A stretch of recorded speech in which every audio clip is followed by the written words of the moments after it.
நண்பர்களே, ரொம்ப நாள் ஆயிடுச்சு. தொடர்ந்து ஒவ்வொரு வெங்காயத்துக்கும் அந்த பதிவு போட்டுகிட்டே இருந்தேன். கொஞ்சம் ஒர்க்கு ரொம்ப ஹெவியாக இருந்ததுனால போட முடியல. இப்போது நான் விவசாயம் பண்ண ஆரம்பித்து இது 2வது விவசாயம். 2வது விவசாயம்னா விவசாய கணக்கில் இது 3வது. ஃபஸ்ட்டு வெங்காயம், அப்புறம் அதுக்குள்ளேயே ரோஸு. இதுதான் அந்த ரோஸ் செடி. இப்போ தான் டெவலப் ஆகிட்டுருக்கு. அதுக்கடுத்து வெங்காயம். இப்போது இந்த வெங்காயத்தை பொறுத்த வரைக்கும் இன்றைக்கி 65வது நாள் ஸ்டேட்டஸ் இது. இன்னொரு அதிகபட்சம் ஒரு 15 நாளுக்குள்ளே இந்த வெங்காயம் அறுவடைக்கு வந்துடும். போன வெங்காயத்தோட அனுபவம் பார்த்தாச்சுன்னா, ஃபஸ்ட் டைம் நான் என்னுடைய முயற்சியில் விவசாயம் பண்ண இதில் கிடைச்ச பெட்டர் எக்ஸ்பீரியன்ஸ் அப்படியெல்லாம் பார்த்திங்கன்னா ரொம்ப கொடுமையான விஷயங்கள். வெங்காயம் எவ்வளோ இதாக இருந்தாலும் மார்க்கெட்டுக்கு போகும்போது அந்த விவசாயிகளுக்கு அங்கே வேல்யூ இருக்காது. எப்பயுமே இடைத்தரகர்கள் வைக்கிறது தான் தீர்மானம். எல்லாமே அது மாதிரி போயிட்டுருக்கும். விலை அவங்க தீர்மானித்து கொடுக்கறது தான். ரொம்ப கொடுமையாக இருக்கும். போன கிட்டத்தட்ட ஒரு 80 சென்ட் அளவில் நான் வெங்காயம் 80, இப்போது 80 சென்டில் போட்டிருக்கேன். இதுக்கு முன்னாடி வந்து ஒரு 60 சென்ட்.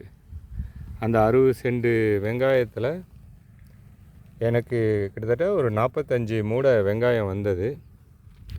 ஓவரால் எனக்கு டோட்டல் விற்பனை அப்படின்னு பார்த்தாச்சுன்னா ஒரு 4 அட்டம்ப்டில் அதை எல்லாம், ஏன்னா ஆட்கள் வந்து ஒரே டைமில் கிடைக்கல. 4 அட்டம்ப்டில் வந்து நம்ம அந்த வெங்காயத்தை 4 நாள் ஆட்களை விட்டு 4 முறையாக பறித்து திண்டுக்கல் மார்க்கெட்டு, மதுரை மார்க்கெட்டு இப்படியெல்லாம் எடுத்துகிட்டு போய் டோட்டலாக விற்பனை பண்ணதில் எனக்கு மொத்த விற்பனை காசுன்னு பார்த்தாச்சுன்னா 75,850 ரூபா வந்திருந்தது. இதில் வந்து அந்த லாரி வாடகை, அவங்களுடைய கமிஷன்லாம் போக. அதுக்கடுத்து நான் அந்த விவசாயத்தில் மொத்தமாக ஓவரால் செலவு பண்ணியிருந்தது அப்படின்னு பார்த்தாச்சுன்னா கிட்டத்தட்ட 61,000 ரூபா. இப்போ நீங்களே தெரிஞ்சுக்கோங்க, ஒரு விவசாயம் கிட்டத்தட்ட 3 மாதம் ஆல்மோஸ்ட் அது அந்த பணம் கைக்கு வர்றதுக்கு, வேலையெல்லாம் முடிக்கிறதுக்கு 3 மாதம் ஆயிருந்தது. ஆல்மோஸ்ட்டு 3 மாதத்தில் கணவன் மனைவி அதில் முழு வேலை செஞ்சுருக்கோம். அங்கேயே தோட்டத்திலே இருந்திருக்கோம். இன்ஃபேக்ட்டு வேறு எங்கேயும் பெருசாக போகலை. கைக்கு வந்த லாபம் அப்படின்னு பார்த்தாச்சுன்னா ஒரு 15,000 ரூபா கூட இல்லை. ஆல்மோஸ்ட்டு அவ்வளோதான் அந்த விவசாயிக்கு கிடைச்சது. இது வந்து எனக்கு கிட்டத்தட்ட நடுத்தர விலை கிடைச்சது. என்னை விட கம்மியான விலை யாராவது விவசாயிக்கு வந்திருந்ததுன்னா செலவு என்னமோ காமனாக அதே அளவுக்கு இருந்திருக்கும். ஆனால் அவருக்கு நஷ்டமாக இருக்கும். இப்போ பார்த்தீங்கன்னா இந்த வெங்காயம் நீங்கள் பார்ப்பீங்க, நல்லா கால் பிரியுது அப்படின்னு சொல்லுவாங்க. கால் பிரிஞ்ச நிலையில் இருக்குது. ஆனால் இன்னும் அவ்வளோ கலர் ஆகலை. இந்த கலருக்கான சில உரங்கள் இதுக்கு கொடுக்கணும். மேபி நாளை அதுபோல் அந்த உரங்கள் கொடுக்க ஆரம்பிச்சிருவேன். கொடுத்துட்டா இதுக்கு செய்ய வேண்டிய பணிகள் முடிஞ்சு. அதுக்கடுத்து தண்ணி வந்து இதுக்கு இப்போது இந்த வெயில் காலம்னால ஒரு நாள் விட்டு ஒரு நாள் தண்ணி பாய்ச்சிரும். அப்போயுமே பாருங்கள் எவ்வளோ ட்ரையாக இருக்குது லேண்டு. பயங்கர வெயில். திண்டுக்கல் டிஸ்ட்ரிக்டில் நிலக்கோட்டை மாவட்டத்தில் இது வந்து சுக்லாபுரம் அப்படின்னு ஒரு கிராமம். வெயில் கண்ணாபின்னான்னு அடிக்கிறதுனால ஆல்மோஸ்ட் டெய்லி தண்ணி விட்டால் மட்டும்தான் ஓரளவுக்கு இந்த வெங்காயத்தினால் தாழ முடியுது. இந்த வெங்காய பயிர் என்னவோ கண்ணாபின்னான்னு நார்மலாக இவ்வளோ பெரிய ஹைட்டெல்லாம் வராது. இங்கே வெங்காயம் வந்து நல்ல ஹைட்டெல்லாம் வந்திருக்கு. இதுக்கு காயோட திறனெல்லாம் பயங்கரமாக இருக்கணும், இவ்வளோ தாள் வந்தால்.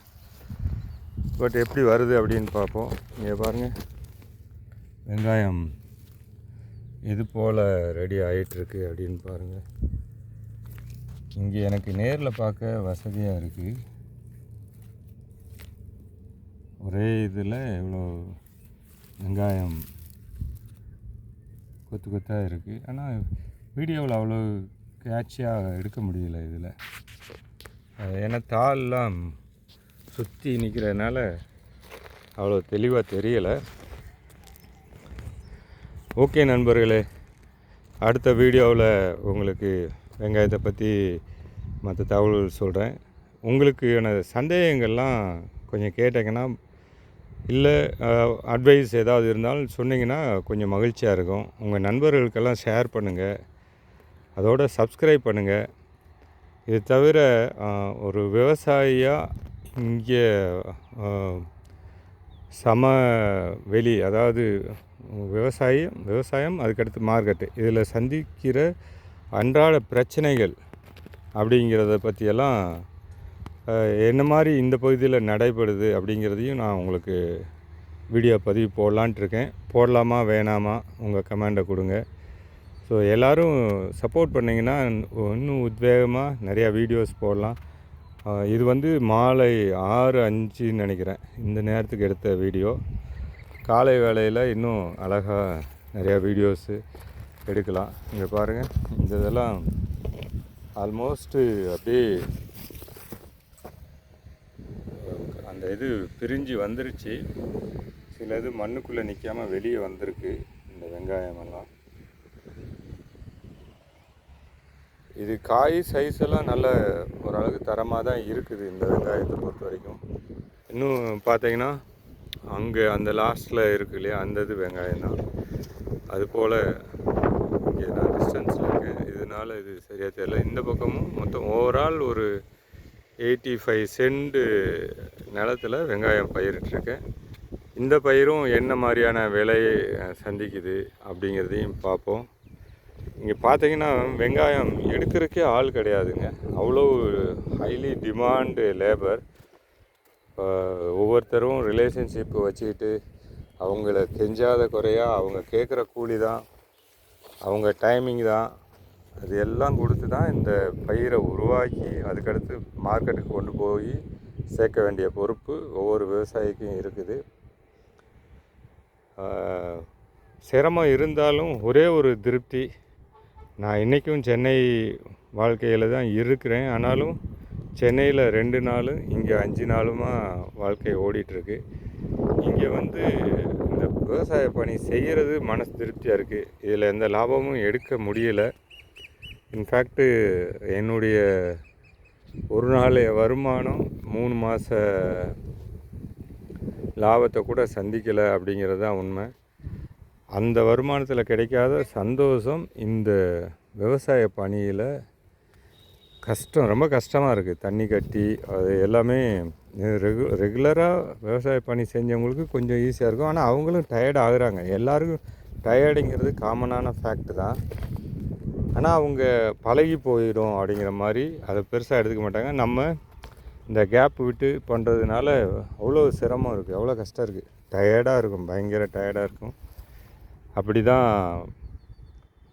இந்த விவசாய பணி கடுமையாக இருக்குது. பட் ஆனால் அது சந்தோஷமாக இருக்குது. அந்த வேலை செஞ்சு முடித்ததுக்கப்புறம் ஒரு ஃபுல்ஃபில்மெண்ட் இருக்குது. இதில் என்ன லாபம் வருது அப்படிங்கிறதெல்லாம் பார்க்காம நம்மளும் விவசாயம் பண்ணணும். இந்த சமூகத்தில் நம்மளுடைய உழைப்பும் ஏதோ ஒரு விதத்தில் மக்களுக்கு எங்கேயோ ஒரு கடை கோடியில் எங்கேயோ போய் சேரும். நான் விளைவித்த வெங்காயம் பரவலாக ஒரு கிட்டத்தட்ட எவ்வளோ 6×30 ஆமாம் 2500 கிலோ வெங்காயம் என் தோட்டத்தில் ஏற்கனவே விவசாயம் பண்ணதில் போயிருக்கு. 2500 கிலோ கண்டிப்பாக மக்கள் உணவுக்காக தான் போயிருக்கு. அதில் என்னுடைய உழைப்பும் இருக்குது அப்படிங்கிற ஒரு மன திருப்தி இருக்குது. பார்த்திங்கன்னா என் வீட்டுக்கு வெங்காயம் எடுத்து வச்சுருந்தாலும் யாராவது ஃப்ரெண்ட்ஸுங்க யாராவது தெரிஞ்சவங்க அப்படி போயிடுச்சு. இப்போது என் வீட்டுக்கு தோட்டத்தில் அங்கங்கே இருந்த இந்த விட்டு போன வெங்காயம் அது மாதிரி தான் எடுத்து யூஸ் பண்ணுறோம். இதுதான் விவசாயிகளுடைய கேஷுவல் லைஃப்பாக இருக்குது. அதாவது நல்ல வளர்ந்த விவசாயிக்கு அது போல் இருக்குமா அப்படின்னு தெரியல. ஒரு நடுத்தரம் இல்லை கீழ் மட்டத்தில் இருக்க விவசாயிகளுக்கு வாழ்க்கை இது மாதிரி தான் இருக்குது. ஓகே நண்பர்களே, அடுத்த வீடியோவில் பார்ப்போம். சப்ஸ்கிரைப் பண்ணுங்கள், உங்கள் நண்பர்களுக்கு அதிகமாக பகிருங்க, சப்போர்ட் பண்ணுங்கள். அடுத்த வீடியோவில் பார்க்கலாம். நன்றி, பாய்.